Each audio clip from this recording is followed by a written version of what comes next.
परमात्मा पाप कर्म दंड को भी काट सकता है। अभी तक जिस भी संत व महापुरुष से मिले उन्होंने यही बताया कि पाप कर्म फल भोगने से ही समाप्त होगा। वह प्रभु कौन है? वो जो पाप को काट देता है, काल के बंधन से छुड़वा देता है। उसका वास्तविक नाम क्या है? पूजा की विधि क्या है? ये सभी प्रश्नवाचक चिन्ह पूर्ण रूप से हटाने के लिए अवश्य सुने जगत गुरु तत्वदर्शी संत रामपाल जी महाराज के अमृत वचन, सभी पवित्र शास्त्रों के आधार पर। सत साहेब। पाठ पढ़त हैं कोटक शंभु ध्यानी, कोटक विष्णु विश्वम्बर ठाडे उस सतगुर के दरबानी। परमात्मा कबीर साहब के वो नौकर हैं। जैसे प्रधानमंत्री के ऑफिस में ये आईएएस ऑफिसर एक आम सेवक होता है, आम नौकर की तुल्य होते हैं, ऐसे ये ब्रह्मा विष्णु महेश उस सतगुरु कबीर परमेश्वर के दरबार में इस कैटेगरी के वाहंस फाइल था इंफ्रेंस के आगे जो हाथ जोड़े खड़े रहते हैं, खिड़की खोलने कारों की। तो ऐसे एक परमात्मा बताना चाहते, तुमने समर्थ भगवान अभी तक प्राप्त नहीं हुआ, उसका ज्ञान हुआ नहीं। कोटक अनबे छंद करत है नाचे नाच नवेला, कोट देवंगना गावत आई अवगतपुर में मेला। ब्रह्मा विष्णु महेश्वर नाचे सनक सनंदन गावे, कोटक सरस्वती लाप करते हैं नारद नाद बजावे। वासिष्ठ विश्वामित्र कपल मुनि गावे ध्रुव प्रहलादा, सुखदेव जनक विदेही जोगी ही लीला अगम अगाधा। सोए सुखदेव भागवत कथी है सोए गीता बतलाया, रगे तो शाम अथर्वण था के चारों वेद को गाया। कहते हैं वही तो गीता कह रही है कि वो परमात्मा कोई और है, वही भागवत में वर्णन है कि वो परमात्मा कोई और है, और चारों वेदों ने भी वही कहा कि कवि रंगारी असी बम्भारी असी और वो रत धामा असी, अग्नि तनुरसी विष्णुवेत्वा सोमस्य तनुरसी। वो परमात्मा कबीर है, पापों का विनाशक है, वो चारों वेद ने भी वही बताया है। और ये परमात्मा स्वयं कहते हैं कि वेद हमारा भेद है मैं मिलूं वेद से नहीं, जिस वेद से मैं मिलूं वो वेद जानते नहीं। कि वेद तो मेरा भेद है, कबीर साहब कहते हैं, तो मेरी ही महिमा गा रहे हैं चारों वेद, पर इन वेदों में मुझे पाने की विधि नहीं है, इन वेदों से मैं नहीं मिल सकता। और जिस वेद से सूक्ष्म वेद से यानी तत्व ज्ञान से मैं मिलूं वो वेद जानते ना, वो वेदों में विवरण नहीं, या बात नहीं बिगड़ रही है। जब तक वो तत्वदर्शी संत नहीं मिलेगा या उलझी हुई गुत्थी नहीं सुलझ सकती। अब परमात्मा ने कति सुलझा दी इस दास के द्वारा, और आपके समक्ष बिल्कुल करीम काट के दर दी। सोए सुखदेव भागवत कथी है सोए गीता बतलाया, रगे जो श्याम अथर्वण थाके चारों वेद को गाया। मारकंडे रूमी ऋषि नाचे नाचे कागभूषंडा, कृष्ण गुरु दुर्वासा नाचे जमशेर नाचे जमशेर मारे डंडा। ये जितने भी है ना जो सही साधक नहीं है, और बेशक तो ये ऋषि महर्षि की पदवी पाकांडी पाक रहे हैं, इनके सिर में काल डंडा मारेगा, अर्थात ये काल इनको बढ़ो रहा है, इनकी कमाई चलेगी तो ये उड़ रहे हैं, और जिस दिन ये डिस्चार्ज हो जाएगी ये पशु बनकर यहीं घूमेंगे।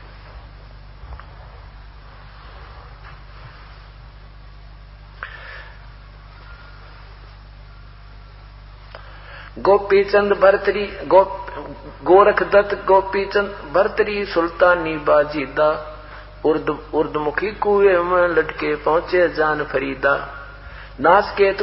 नासकेतु और करदम ऋषि गांव है बक्ता लक्ष मुनि ज्ञानी, परलो कोट पलक में बीते ऐसे हैं मुनि ध्यानी। बेर भीगनी के चढ़े वो कर्मा मीरा बाई, गण का बैठ विमान गई रे सतगुर की शरणाई। धन्ना सुदामा नानक नामा पीपा परचा पाया, छान छवाई गौ जवाई देवल आन फिराया। रैदास रसायन माते रहते सुनते दादू ताना, जिनके कहा कमी ब्रह्म मेला दो कोडी बंद काना। काना कसते सुन में बसते संत विवेक की बीना, और बैठ चौपटे करतम करते आत्म का रोजीना। रैदास अगास चढ़े अनुरागी तत्त तत्समाना, कनक जनेऊ काट दिया वहां विपर किए हैराना। संख असंख्यों संत विराजे वार पार नहीं अंता, अवगत पुरुष कबीर भजोरे है दुल्हा मैं मनता। सकल सरोमणि है दिलदाना, मगन मुरारी मौला, दास गरीब जहां रंग राते, उज्जवल भंवर है धोला। अब ये सारी क्रिया बताकर बताते हैं कि पूर्ण परमात्मा कबीर साहब सारी सृष्टि के रचनहार हैं, और जब हम सत भक्ति करते हैं तो परमात्मा हमारे संग होता है। और उन जैसे आदरणीय रविदास जी पहले श्री रामानंद जी के शिष्य हुए, क्योंकि रामानंद जी पहले अन्य जाति वालों को नाम नहीं देते थे। परमात्मा कबीर साहब ने उनकी पूरी फड़क काटनी थी, और जिस कारण से वो फिर अन्य जाति वालों को नाम देने लगे, तो रविदास जी को पहले रामानंद जी से ही नाम दिलाया, क्योंकि उस समय श्री आदरणीय रविदास साहिब जी चरमकार जाति से थे। आज से 600 वर्ष पूर्व चरमकार जाति को बहुत हेय मानते थे, और परमात्मा ने यही देखने के लिए कि महर्षि जी ये पक्के हैं कच्चे, तो स्वामी जी से रविदास जी को वहां से नाम दिलाया। और फिर उसके बाद कुछ दिनों के बाद स्वामी जी ने कह दिया था कि भी मैं किसी का गुरु नहीं हूं, जिन उपदेश लेना ये भगवान समझो चाहे इसने वही इंसान समझो, ये परम संत है, मैं आज से बाद तुम्हारा गुरु नहीं हूं। तो श्री जिन पुण्यात्माओं को लाल की परख होगी थी, उन ब्राह्मणों ने भी, रामानंद जी के शिष्यों ने भी, और रविदास जी ने भी, पीपा जी ने भी, आदि ने परमात्मा से उपदेश कबीर साहब से ले लिया था।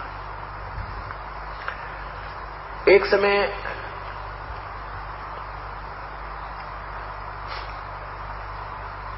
रविदास जी से उपदेश लिया एक रानी ने,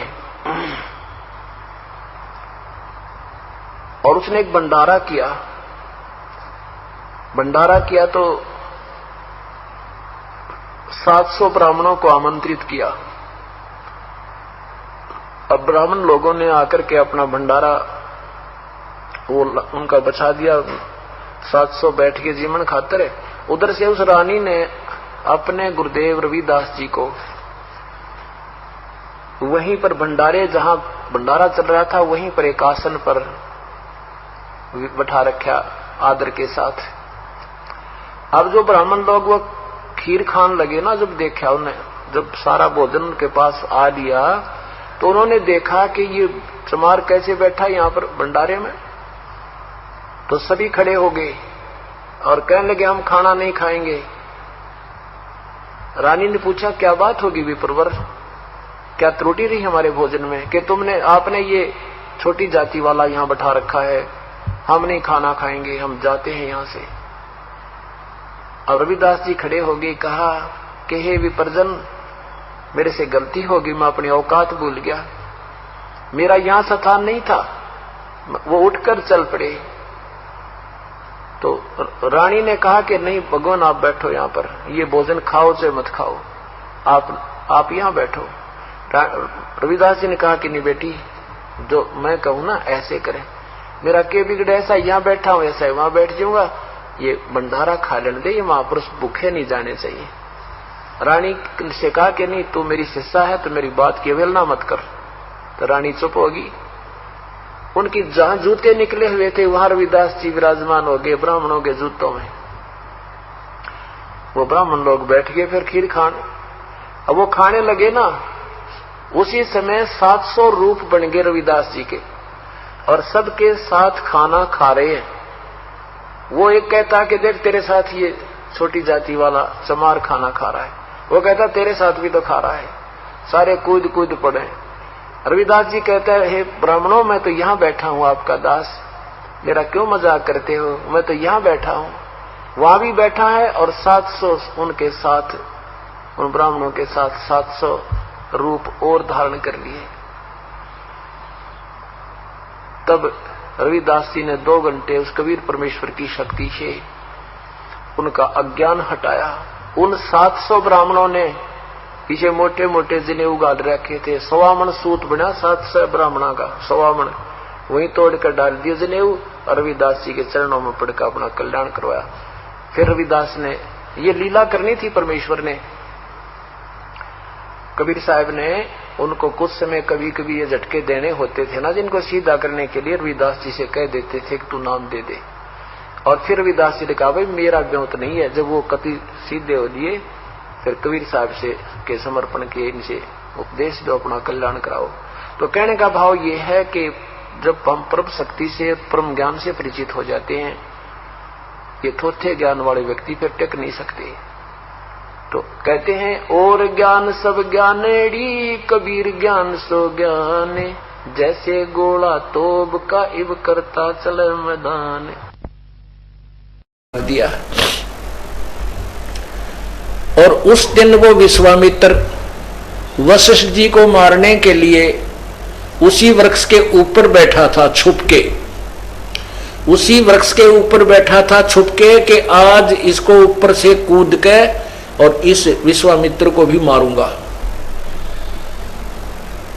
अब विश्वामित्र ऊपर बैठा था। वशिष्ठ जी जब ने कहा उन बच्चों को जो ये कह रहे थे, हे भगवान, हे ऋषि जी, हे गुरुदेव, विश्वामित्र बहुत नीच आत्मा है, बहुत दुष्ट आत्मा है, उसने आपके 100 पुत्रों को मार दिया।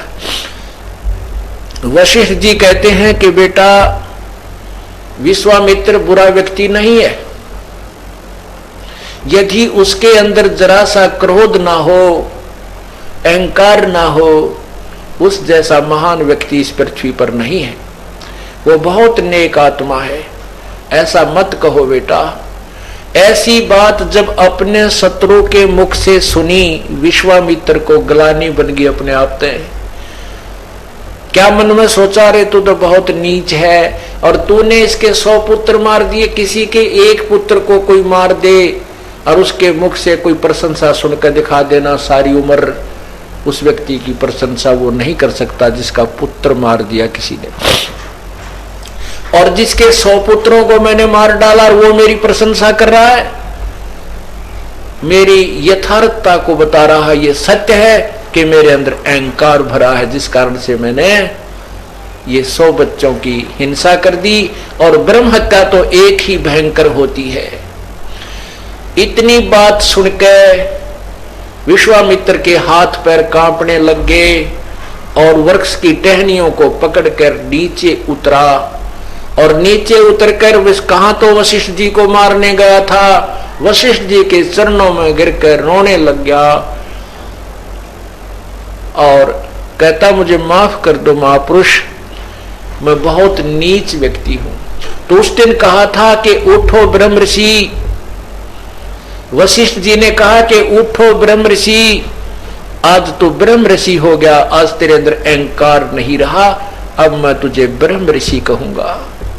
तो क्या बताते हैं, विश्वामित्र सुन विस्तारा, 100 पुत्र वशिष्ठ के मारा, राज ऋषि से बहुत रिसाई और ब्रह्म ऋषि से रीज रिजाई। यो भी बैदा है बैदे से वेद अलदा, यो भी बैदा बैदा क्यों जाना, हम सतगुरु बैठे नो जाना। विश्वामित्र के अंदर इतनी सिद्धि शक्ति थी कि एक समय राजा हरिश्चंद्र के दादाजी, राजा हरिश्चंद्र के जो दादाजी थे वो विश्वामित्र के मित्र थे, सेवक थे और वो स्वर्ग जाना चाहते थे। उसको उनके पिता ने घर से निकाल दिया था, इसलिए उसको शूद्र कहते थे। तो विश्वामित्र ने कहा कि बेटा, हाँ, विश्वामित्र साधना पर गया हुआ था तो बाद में दुर्भिक्ष पड़ गया। विश्वामित्र 12 वर्ष साधना करके लौटा तो बीच में एक अकाल गिरा था। तो उस अकाल के दौरान विश्वामित्र के बच्चों को आहार उस राजा हरिश्चंद्र के दादाजी ने करवाया था, जिससे उनका बड़ा उपकार माना विश्वामित्र ने। तो विश्वामित्र ने कहा कि तेरी क्या इच्छा है, मांग बेटा। तो उसने कहा कि मैं स्वर्ग जाना चाहता हूं, ये मेरी इच्छा है। तो विश्वामित्र ने उनको स्वर्ग के लिए तैयार कर दिया कि तू जा स्वर्ग में। अपनी सिद्धि शक्ति से स्वर्ग की तरफ चलता कर दिया। तो ऊपर से इंद्र ने कहा कि इस शूद्र को हम नहीं रख सकते, ये शूद्र है, ये स्वर्ग में रहने योग्य नहीं है, इसको वापस कर दिया। वो वापस आने लगा। तब विश्वामित्र ने देखा कि वो वापस भेज रहे हैं। तब उसने कहा था कि मैं इसके लिए अलग से न्यारा स्वर्ग बना दूंगा अपनी सिद्धि से। तब इंद्र ने सोचा या और बात बिगड़ेगी। तब इंद्र ने कहा कोई बात नहीं महात्मा जी, ऋषि जी, हम इसको स्वीकार करते हैं, तू अलग से स्वर्ग मत बना। तो परमात्मा कहते हैं कि देखो भाई, ये है तत्व ज्ञान के विश्वामित्र सुन विस्तारा, 100 पुत्र वशिष्ठ के मारा। इतनी सिद्धि के सशरीर स्वर्ग में भेज दिया अपना एक सेवक। और फिर जो स्वर्ग में नहीं रहने दिया जा रहा था, तो उसके लिए अलग से स्वर्ग बनाने की भी शक्ति रखता था, सिद्धि थी उसके अंदर। और फिर भी 100 पुत्र वशिष्ठ के। ऐसे साधक ने, ऐसी शक्ति युक्त व्यक्ति ने ऐसे जुल्म कर दिए, 100 बालक काट डाले, तो मोक्ष कहां होगा ऐसे पापी व्यक्तियों का।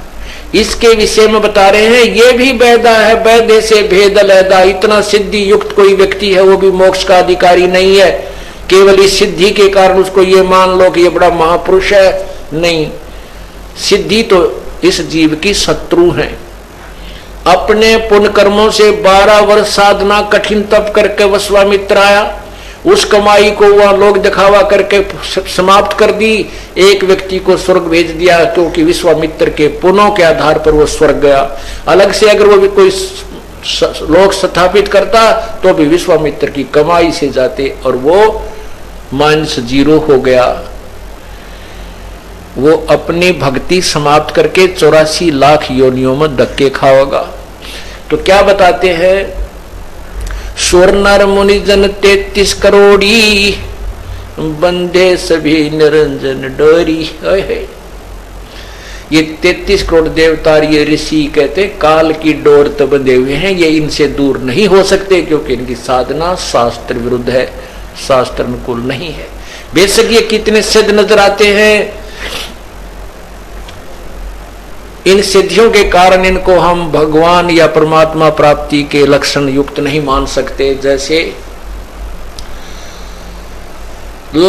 समुद्र पाट लंका गयो, सीता को भरतार, अगस्त ऋषि ने 7 पी लिए, इनमें कौन करतारे। तुम ये कहते हो कि समुद्र के ऊपर पुल बना करके श्री राम ने पुल बना लिया, इसलिए वो भगवान था। कहते हैं कि अगस्त ऋषि ने 7 समुद्रों को पी लिया था एक ही घूंट में, और सब ने प्रार्थना की, जब वापस कुरला कर दिया था, ये 7 समुद्र फुल भर गए थे, नहीं कति खाली हो गए थे। और फिर भी वो अगस्त ऋषि भी मुक्त नहीं है। तो भक्ति और मोक्ष का मार्ग इससे न्यारा है, ये साधना व्यर्थ है, वैदा है।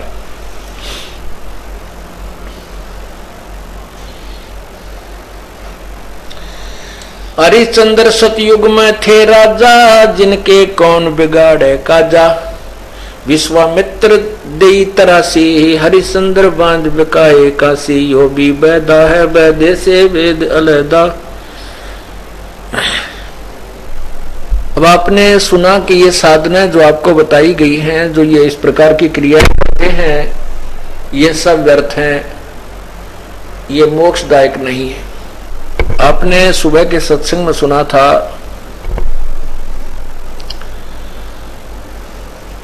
कि परमात्मा पाने के लिए इंसान में एक विशेष कसक होनी चाहिए। और कोई छोटी मोटी किसी से कोई कथा सुन लेते हैं परमात्मा की महिमा की, उन कथाओं से जो पुण्य आत्मा होती है वो शीघ्र प्रेरित होकर के परमात्मा पाने की तरफ में वो मचलने लग जाती हैं। और उसके बाद वे किसी संत की तलाश करते हैं इस बात को हर इंसान मानता है कि गुरु बिन मोक्ष नहीं, गुरु बिन मुक्ति नहीं हो सकती। लेकिन केवल गुरु, कोई भी गुरु बना लेने से भी मोक्ष नहीं होता। अब गुरु के बारे में आपको बताया जाता है कि गुरु गुरु में भेद है, गुरु गुरु में भाव, सोए गुरु सराई ये जो शब्द लखावे दावे। राम कृष्ण से कौन बड़ा, उन्हों भी गुरु कीन, तीन लोक के वे धनी, गुरु आगे आधीन। गुरु बिन काहू न पाया ज्ञाना, ज्यों थो था वो छड़े किसाना। गुरु बिन वेद पढ़े जो प्राणी, समझन सार रहे अज्ञानी। अब गुरु की परिभाषा बहुत ही निर्मल है, अनोखी है। गुरु का अर्थ होता है जो ज्ञान देवे, परमात्मा के विषय में जानकारी देवे। वैसे तो गुरु बहुत हैं, जैसे किसी ने कोई चिनाई का काम सिखा दिया वो भी गुरु है, किसी ने मटके बनाने सिखा दिए वो भी गुरु है, और किसी ने बाल हेयर कटिंग सिखा दी वो भी गुरु है, और अक्सर ज्ञान कराते हैं टीचर वो भी गुरु हैं। ये गुरु अपने अपनी व्यवस्था में हैं। इन गुरुओं से केवल इस मनुष्य जीवन में वर्तमान में ही लाभ होता है, और पूर्ण परमात्मा की प्राप्ति के लिए जो गुरु आपको चाहिए वो आध्यात्मिक गुरु, यहाँ उस गुरु की तरफ संकेत है। गुरु बिन काहू न पाया ज्ञाना, जो थो था वो छड़े किसाना। गुरु बिन वेद पढ़े जो प्राणी, समझे न सार रहे अज्ञानी। अब पूर्ण गुरु, अब सतगुरु क्यों कहना पड़ा? नहीं तो गुरु ही काफी होता है। सतगुरु इसलिए कहना पड़ा परमात्मा ने क्योंकि यहां झूठे गुरुओं की कमी नहीं। काल तक की साधना बताने वाले गुरु बहुत हैं, और काल से भी भ्रमित ज्ञान बताने वाले गुरु बहुत हैं, लेकिन सतगुरु इसलिए कहना पड़ा जो इन सब के ज्ञान को फेल करे और शास्त्र अनुकूल साधना पर दृढ़ करे, वो सतगुरु कहलाता है। जब ये प्राणी प्रेरित होकर के परमात्मा प्राप्ति के लिए चल पड़ता है, इसको जैसा भी कोई संत मिल जाता है, स्वयं ज्ञान ना होने से ये उसी प्रकार साधना पर दृढ़ हो जाता है। एक सोभरी नामक ऋषि थे, सोभरी, और वो परमात्मा की तरफ में संत के पास गए। उस संत ने जैसी उसको तपस्या साधना बताई वो दृढ़ होकर लग गए। उन्होंने कहते हैं कि जल में खड़ा होकर के तपस्या की।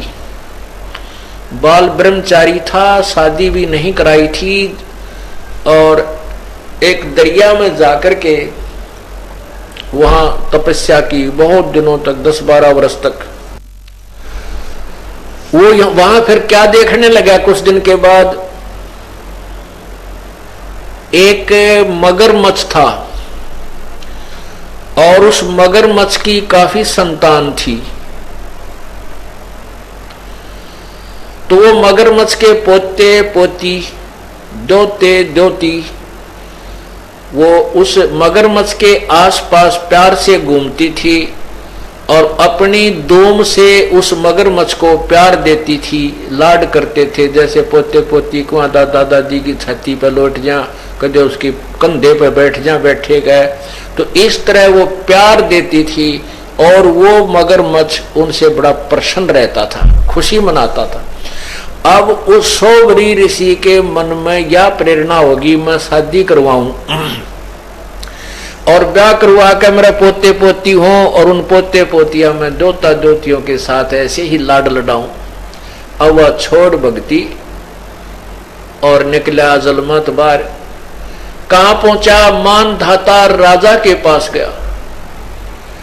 अब उन राजाओं को पता होता था कि ये साधु जो आते हैं साधना करके, ये बड़े तोब का गोला होते हैं, एटम बम होते हैं, ये जो भी मुंह से निकाल देंगे वचन वो पार होता है।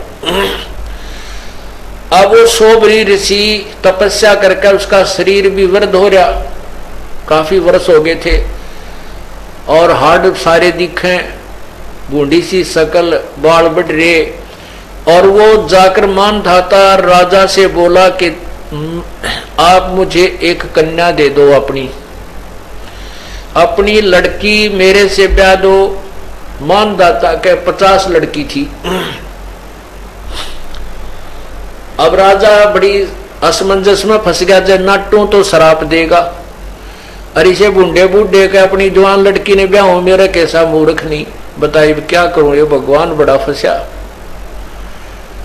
तो उसने सोच समझ के एक उत्तर दिया कि ऋषि जी, हमारा एक नियम है और ये विधान भी बताता है कि मैं अपनी तरफ से किसी लड़की को विवश नहीं कर सकता किसी के साथ शादी करने के लिए। यदि वो लड़की स्वयं पसंद करें, कोई भी लड़की आपको पसंद करे तो मुझे एतराज नहीं। अब राजा ने बेरा था, इसे बूढ़े ने कौन लड़की पसंद करेगी। तो ऋषि बोला, जी मुझे मंजूर है, अगर ये आपकी कन्या मुझे पसंद करे तो मेरे से शादी कर लेगी। तो राजा बड़ा प्रसन्न हुआ, भाई ठीक है, कटा टंटा, लड़की को पसंद करेगी नहीं और यह बला टल जाएगी। उसने, क्योंकि उन लड़कियों को एक बड़े महल में रहती थी, वहां पर एक नपुंसक व्यक्ति जो हिजड़ा बोलते हैं, उनको ड्यूटी पर उनके गेट कीपर रखा जाता था। तो उसने उस नौकर को बुलाया राजा ने और कहा कि ऋषि जी को लड़कियों के महल में ले जाओ और ये जो भी लड़की इनको पसंद करेगी इसके साथ उसकी शादी कर दी जाएगी। अब उस ऋषि जी ने अपनी सिद्धि साधना और सारे जीवन की कमाई इसको कहां बर्बाद करना शुरू किया, अपना सुंदर शरीर बना लिया नौजवान लड़के का। और जो ही उन लड़कियों के महल में प्रवेश किया और उस नपुंसक ने सारी कहानी बताई कि राजा का आदेश है, जो इसको पसंद करेगी उसके साथ शादी कर दी जाएगी। उन 50 की 50 लड़कियों ने उस ऋषि को पसंद कर लिया। अब राजा फंस गया अपने वचन में, सारी कहानी आकर बता दी गई कि आपकी 50 की 50 लड़कियों ने मुझे पसंद कर लिया है। इसकी गवाही सब लड़कियों ने भी दे दी कि हम इसे पसंद करती, क्योंकि सुंदर शरीर बना लिया उस ऋषि ने। अब राजा ने वो फिर साथ भेज दी लड़की, लेकिन आत्मा बहुत रो रही थी, इस कंगाल के साथ ये के खावेंगी मेरी बेटी, कहाँ रहेंगी, कैसे दुख उठाएंगी, जंगल में रहना पड़ेगा। पर चलो इनका भाग था, मैं क्या करूं। अब उस ऋषि ने अपनी कमाई थे, देख काल का जाल है भगवान, उसने क्या किया, वहां जाकर के विश्वामित्र को आदेश दिया कि इन 50 महल बना दे। अब विश्वामित्र जी ने 50 मकान न्यारे न्यारे बना दिए और प्रत्येक में बहुत अच्छे खान पान, सुंदर आहार, फल वगैरह वो वृक्ष लगा दिए। एक दिन मानधाता राजा के मन में ये बात आई कि अभी अपनी कन्याओं को देख करता हूं वो दुखी है या सुखी है। वो जब वहां पहुंचा अपने उस ऋषि के डेरे में, देखा वहां तो पूरी 50 मकान बने हुए, बड़े सुंदर सुंदर, एक कॉलोनी सी बसी हुई है। वो पहली लड़की के मकान में जब गए तो मानधाता राजा ने पूछा, बेटी तुम कुशल तो हो?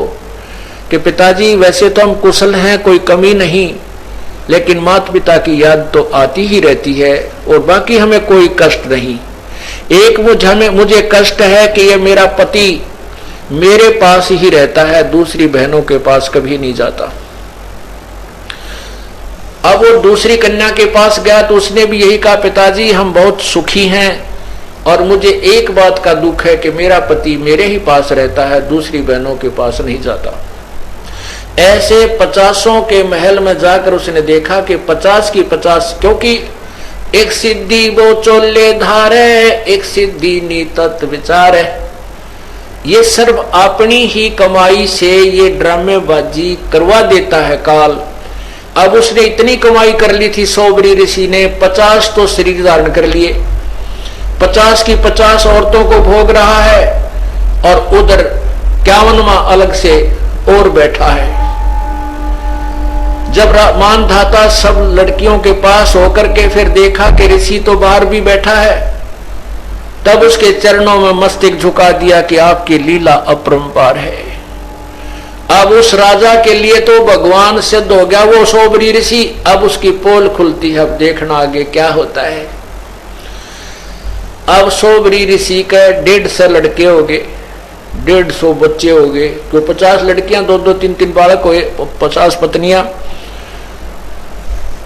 अब वो क्या सोचता है कि अभी कोई 4 साल वर्ष का लड़का है, कोई 5 वर्ष का लड़का है, ये फिर सियाने होंगे, इनका ब्याह करूंगा, फिर इनके पोते होंगे मेरे, और फिर मैं इनसे प्यार करूंगा। रे तेरा गजब है, मन तो जीवन खो दिया अपना। ओ हो, फिर क्या रोता है कि मेरी सारी कमाई बर्बाद होगी, मैं उस मगरमच्छ के संगत में, कुसंगत में अपना सर्वनाश कराया।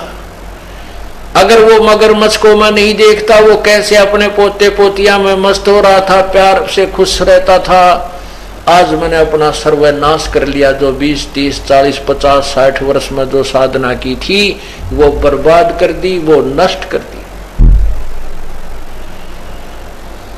तो पुण्यात्माओं, कबीर परमेश्वर के बिना इस जीव का मोक्ष नहीं हो सकता। कहते हैं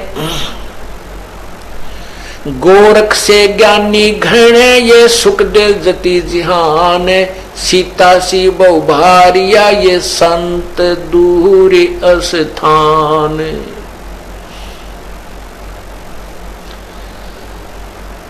ज्ञानी व्यक्तियों की कमी नहीं, क्यों एक दूसरे में ज्ञानी पाक जाते हैं। जिसने जरा सा ज्ञान अधिक है वो दूसरों के लिए विद्वान सिद्ध हो जाता है। कहते हैं गोरख से ज्ञानी गणे और सुखदेव जति जिहान। सुखदेव जैसे व्यक्ति भी बहुत मिल जाएंगे जो परतरिया पर ध्यान नहीं डिगाते, और सीता जैसी पतिव्रता पत्नी भी बहुत मिल जाएंगी, लेकिन संत का बहुत दूर स्थान, यानी संतों के घर बहुत दूर हैं। संत का मिलना बहुत कठिन है। जो ये सत साधना आपको बतावे, ऐसे जंजाल से हटा करके सतमार्ग पर लगाए। मन के मारे बन गए और बन तज बस्ती माही, कह कबीर मैं के करूं यो मन तो माने नाही। मन को कौन मनावे? पूर्ण संत मनावे, ज्ञान से मनावे।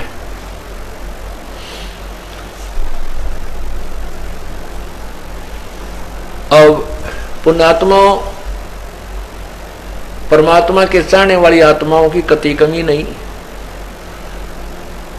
आप देखते हो इन संतों के पास करोड़ों की संख्या में जन समूह और एक से एक श्रद्धालु है, लेकिन तत्व ज्ञान और सत साधना ना होने से वो संत भी व्यर्थ साधना कर रहे हैं और उनके अनुयायी भी नरक की तैयारी कर रहे हैं। आपको एक प्रमाण दिखाता हूं। ये देखिएगा, एक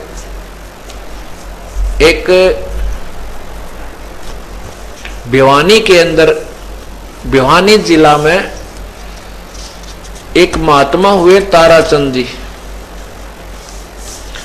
और ताराचंद जी के गुरुदेव थे राम सिंह जी। जुई गांव है इधर भिवानी में ही, वहां के रहने वाले अध्यापक थे। उन्होंने कबीर साहब की वाणी को पढ़ा, अपने हिसाब से उसका अनुवाद वगैरह किया, और राधा स्वामी पंथ आगरा से वो जुड़े हुए हैं। शिवलाल जी वर्त, शिवलाल वर्त, यानी आगरा में जो शिवदयाल जी थे उसी में आगे परंपरा में शिवलाल जी हुए हैं आगरा से। वहीं से उस राम सिंह जी को उपदेश था।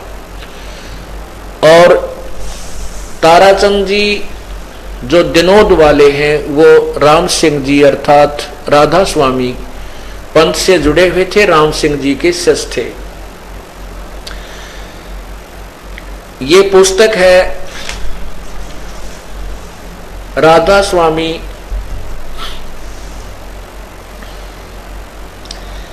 ये पुस्तक है राधा स्वामी मासिक समाचार पत्रिका संत संदेश। संत संदेश संपादक हैं राजीव कुमार लोहिया, राधा स्वामी सत्संग, रोहतक रोड, भिवानी। ये अंक वर्ष 8 अंक 100 15 अगस्त 2005। यो आज 15 अगस्त आज है 2008 की। ये इस दिन छपा है ये पत्रिका। और इसमें क्या लिखा है,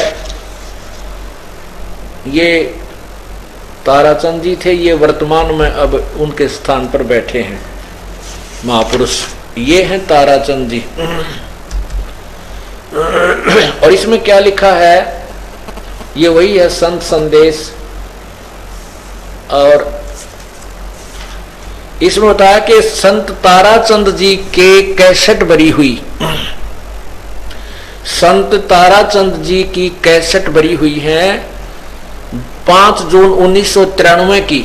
उस कैसेट का अंश इस पत्रिका में लिखा है, वो आपको दिखाता हूं।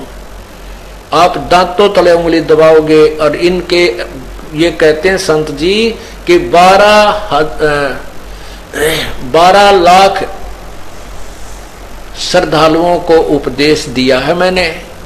इनकी एक कैसेट सुनी थी इस दास ने, उसमें कह रहे हैं ताराचंद जी कि मैं मृत्यु से 2 वर्ष पहले कि 12 लाख व्यक्तियों को मैंने उपदेश दे रखा है, उनको मोक्ष का अधिकारी बना दिया है। और अब देखना इस मोक्ष के अधिकारी का कौन सी साधना बताते थे। यह है 5 जून 1993 शाम के सत्संग में, कैसेट क्रमांक 111 भिवानी। ये देखो, ये है भिवानी, राधा स्वामी संत संदेश 15 अगस्त 2005 अंक 100। यह लिखा है भिवानी, कैसेट क्रमांक 111 5 जून 1993 और सत्संग का समय रात्रि का। यहां देखना, ये 2 शब्द हैं। ये देखिए, राधा स्वामी दयाल की दया, राधा स्वामी साहे राधा स्वामी, ये भजन है। ये 2 शब्द हैं कबीर साहब के। ये 2 शब्द हैं कबीर साहब के। गुरु के भजन बिन निस्तारा नहीं निस्तारा, जाग जाग नर के सूता, जागत नगरी में चोर न लागे, झक मारेंगे यमदूता। जप कर तप कर क्रोध जतन कर, काशी में जाए क्रोध लीता, बिना भजन तेरी मुक्ति को नी, मर जागा योगी अवधूता। ये कबीर साहब की वाणी है, बहुत ही अच्छी है, सत्य है। आगे इन्होंने क्या बताया, इसका अनुवाद किया, देखियो। प्रेमी सत्संगियों, माताओं और बहनों, ये दोनों शब्द कबीर साहब के हैं। कबीर साहब पूर्ण पुरुष थे। अपने मुंह से मान रहे हैं, अपनी कलम से लिख रहे हैं कि कबीर साहब पूर्ण पुरुष थे, यानी पूर्ण परमात्मा थे, जिन्होंने इतनी वाणी रची। उन्होंने कोई ठिकाना नहीं, उन्होंने कोई ठिकाना ही नहीं है। उनके बाद महाराज शिवलाल व्रत जी ने इतनी वाणी रची। कहा भी है, बीजक की टीका करी दर के मनुष्य शरीर, राम सिंह खुद आ गए सतगुर आप कबीर।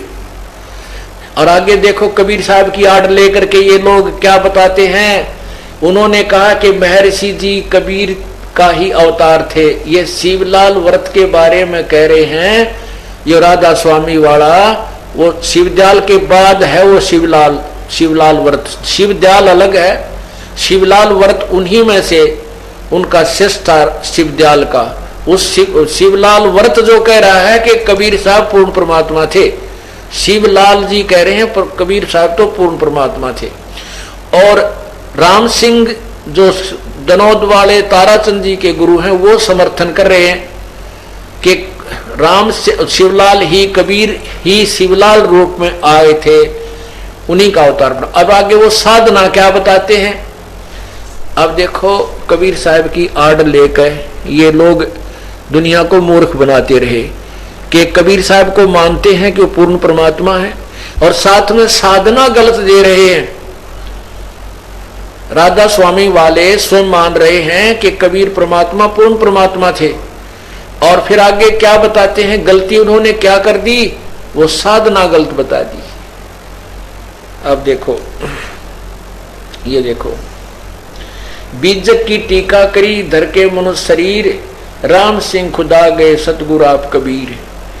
अब उन्होंने कहा कि महर्षि जी यानी शिवलाल वर्त जी कबीर का अवतार थे, और महर्षि जी पहले कबीर साहब की वाणी को तो महर्षि जी से पहले कबीर साहब की वाणियों को तो पालियों चौराहों के गीत बताया करते थे। आज काफी लोग कबीर साहब के ठेकेदार बन बैठे, उन्हें अर्थ करना नहीं आता है। वे तो अर्थ का अनर्थ करना ही जानते हैं, बल्कि वे तो जो सोहम का जाप बताते हैं जीव को नरक में ले जाते हैं। अरे वाह, अरे वाह, महापुरुष चाड़ा पाट दिया, कमाल कर दिया।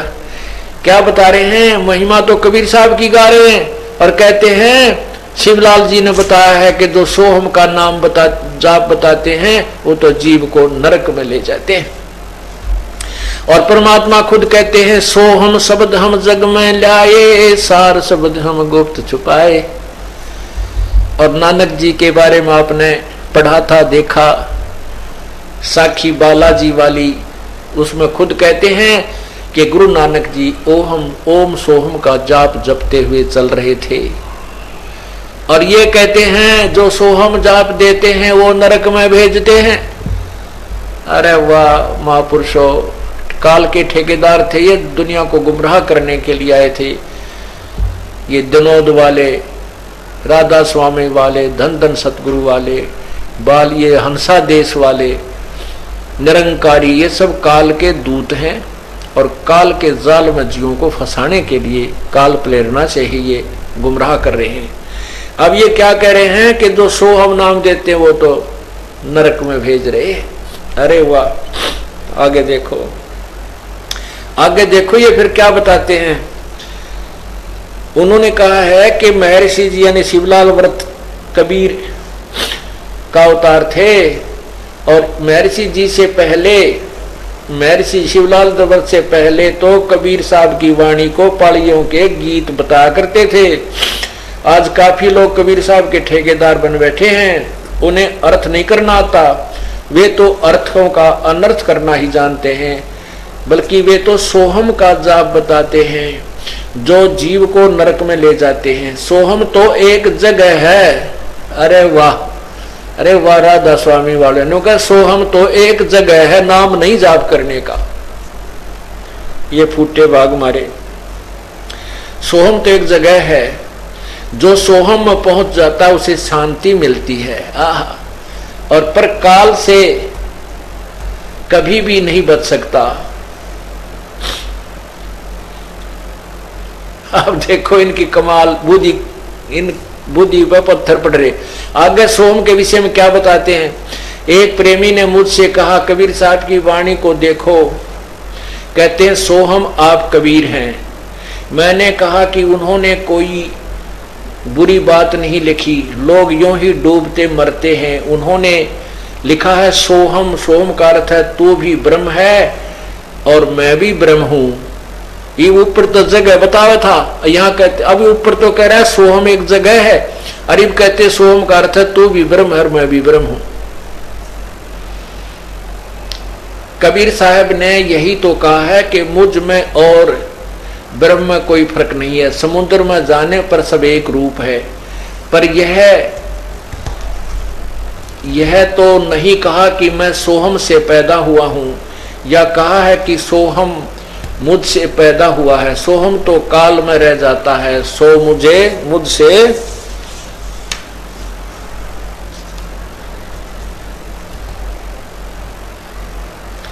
आगे लिखा देख। उन्होंने कबीर साहब की वाणी को देखा, उन्होंने सोहम को सत नहीं कहते, ये तो नष्ट होने वाली वस्तु है। उन्होंने कबीर साहब की वाणी देखी ही नहीं है। वे तो कबीर साहब के चोर हैं, गद्दार हैं, जो सोहम जाप करते हैं। कबीर साहब का रुका बहुत ऊंचा है। कबीर साहब की वाणी अगर ली जाए तो मैं क्या बताऊं, उसका अर्थ तो शिवलाल जी महाराज ही कर सकते हैं। अरे वाह मेरे शेरो, रो काट दिया। नौका जो सोम का जाप जपते हैं वो तो गद्दार हैं। राधा स्वामी वाले 5 नाम देते हैं, उनमें सोम नाम भी जाप देते हैं। वो 5 नाम देते हैं, ओंकार, रंकार, ज्योति, निरंजन, सोहम और सतनाम। अब यो कहता है सोम तो एक जगह है, और राधा स्वामी जो जिससे राधा स्वामी पंचला शिवदयाल जी कहते हैं कि सतनाम एक स्थान है, सतनाम एक स्थान है, और फिर कहते हैं वो असली राम है, सतनाम ही असली राम है। तो प्यारी पुण्यात्माओं, तुम्हारा बहुत ही सौभाग्य है, बहुत ही पुण्य क्रम है जो कि आपको ये परमात्मा का यथार्थ मार्ग मिला है, और आपको यहाँ आने का सौभाग्य प्राप्त हुआ है। ये पछताएंगे वो लोग जो उन गलत संतों के पास फंसे पड़े हैं, बाद में बहुत पछताएंगे। क्या बताते हैं, जग सारा रोगिया रे, जिन सतगुरु वैद न जाण्या, जग सारा रोगिया रे, जग सारा रोगिया रे, जिन सतगुरु वैद न जाण्या, जग सारा रोगिया रे। जन्म मरण का रोग लगा है या तृष्णा बड़ी खांसी, जन्म मरण का रोग लगा है तृष्णा बड़ी खांसी, आवागवन की डोर गले में पड़ी काल की फांसी, जग सारा रोगिया रे, जिन सतगुरु वैद न जाण्या, जग सारा रोगिया रे, जग जिन सतगुरु वैद न जाण्या, जग सारा। भाई साचा सतगुरु कोई न पूजे, इन झूठों जगपतियासी, साचा सतगुरु कोई न पूजे, झूठों जगपतियासी। अंधे की बांग ही अंधे न ये मार्ग कौन बतासी, जग सारा रोगिया रे, जिन सतगुरु वैद न जाण्या, जग जग सारा रोगिया रे, जिन सतगुरु वैद न जाण्या, जग। भाई देखा देखी गुरु शिष्य बन गे, किया ना तत्व विचारा, देखा देखी गुरु शिष्य बन गे, किया ना तत्व विचारा। गुरु शिष्य दोनों के सिर पे काले ठोके पंजारा, जग सारा रोगिया रे, जिन सतगुरु वैद न जाण्या, जग सारा रोगिया रे, जग सारा रोगिया रे, जिन न जाण्या, जग सारा रोगिया रे।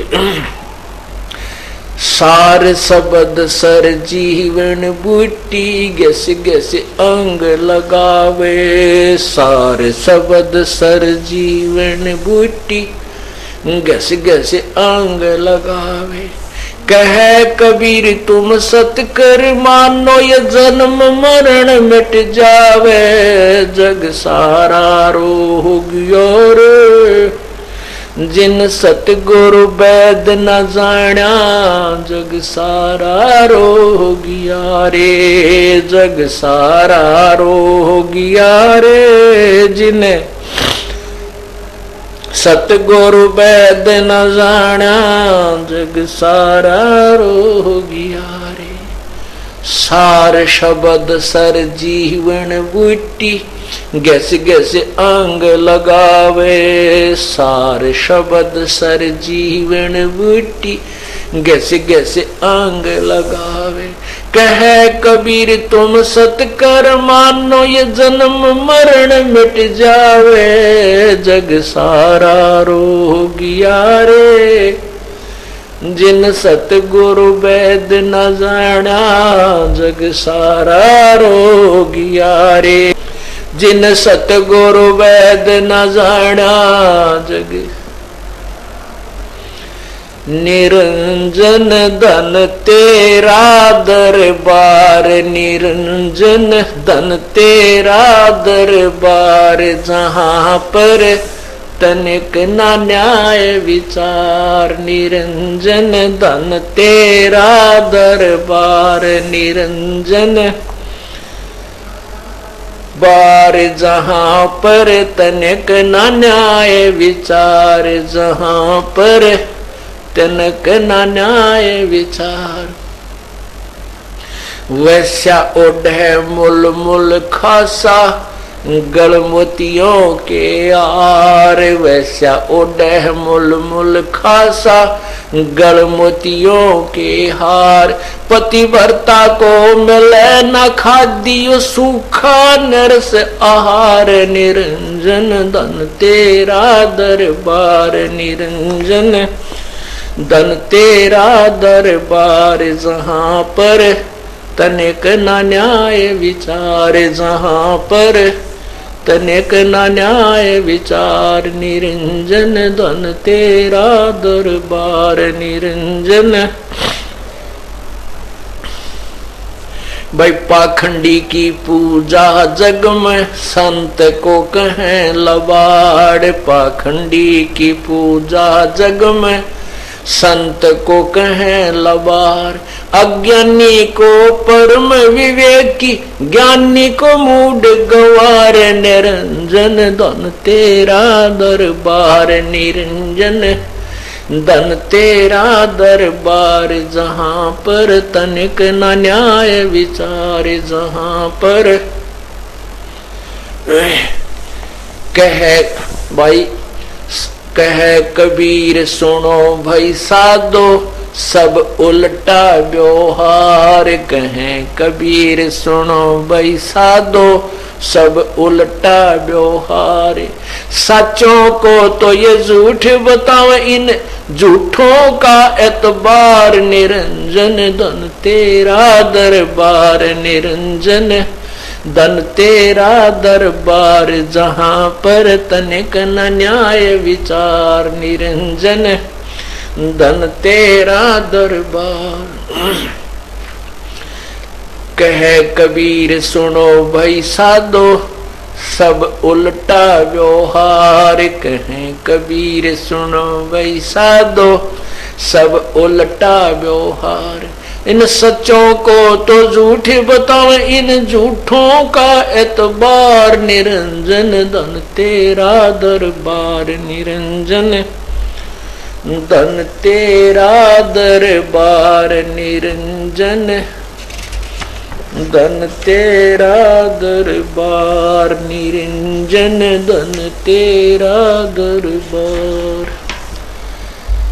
परमात्मा कहते हैं कि काल धन है तेरा दरबार धन है तेरा राजपाट यहाँ का सारे उल्टे काम।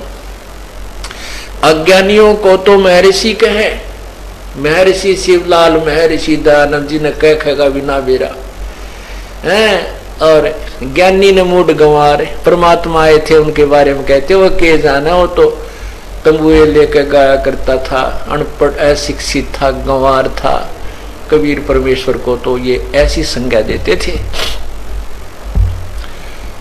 और ये कहते हैं सोम नाम तो कहते सोम तो एक जगह है वो फिर दनोद है सोम और कुछ को नहीं। वो दनोद बिहाड़ी में सोम कहते हैं एक जगह है। रतरा गजब हुई इनको जब कह का भी नहीं पता कि इन्होंने नो निबेरा बस बैठन की होश है कोई टिकट न बस कहे हैं ये टिकट ने नो कहा टिकट तो एक बस होती है उसमें बैठ कर चलते टिकट में।